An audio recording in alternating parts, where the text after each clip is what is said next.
That is why I am into reselling sneaker. So ayan, 6 pairs muna sa eBay. And the sizes are this one that I sold on eBay is may mga 6, 6.5, 2, 6.5, tapos dalawang 7, dalawang 6.5. Tapos mga nabenta naman natin sa GOAT is mga bigger sizes, 9, tapos dalawang 9, tapos may 10, tapos may 8.5. Yun.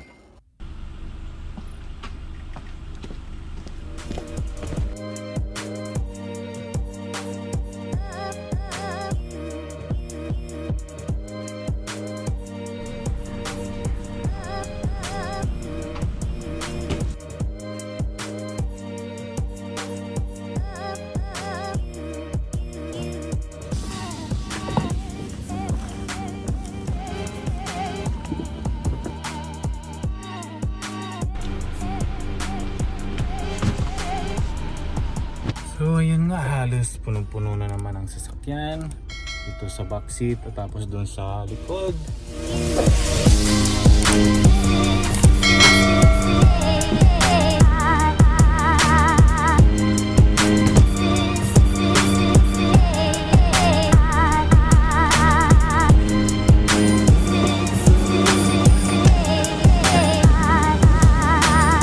Tag someone who doesn't do this. Oh no.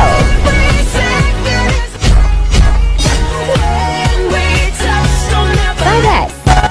Delivery guy.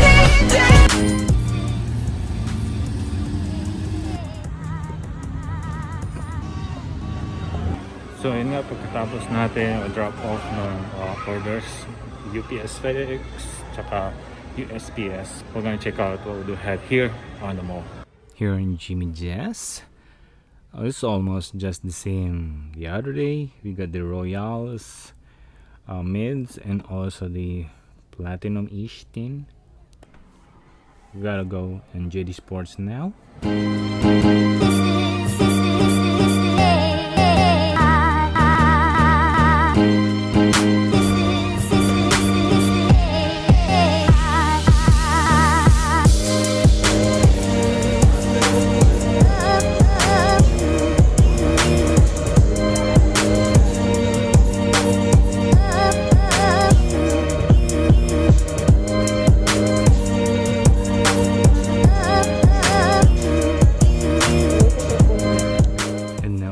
To the champs, let's see what they got.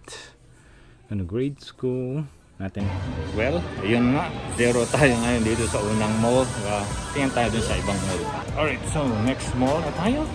Now heading to Foot Locker. Ooh, that was the new LeBron Toon Squad. Something in the moments. In men's, this one is not bad for a basketball shoes though. $129, not bad for the price.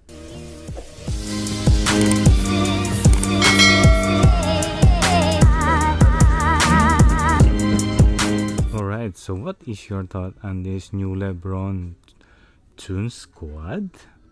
And they are just sitting here on Foot Locker. Man, well, not really a fan though.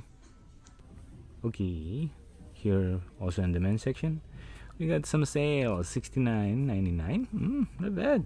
And a little bit different colorway, $59.99.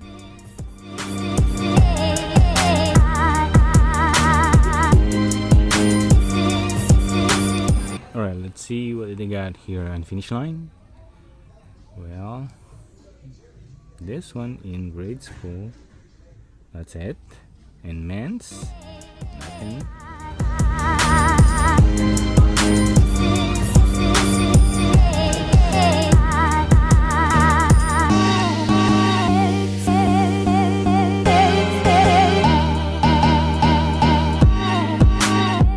Well, how about here on Champs?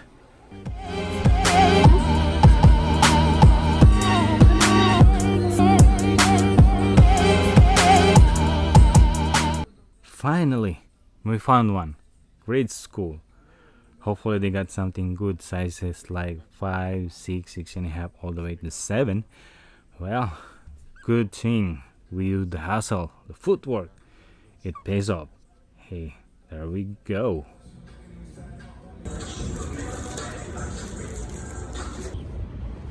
Okay, so there we go. We got 2 pairs of the Jordan 1 Low UNC. Alright, so online order is here.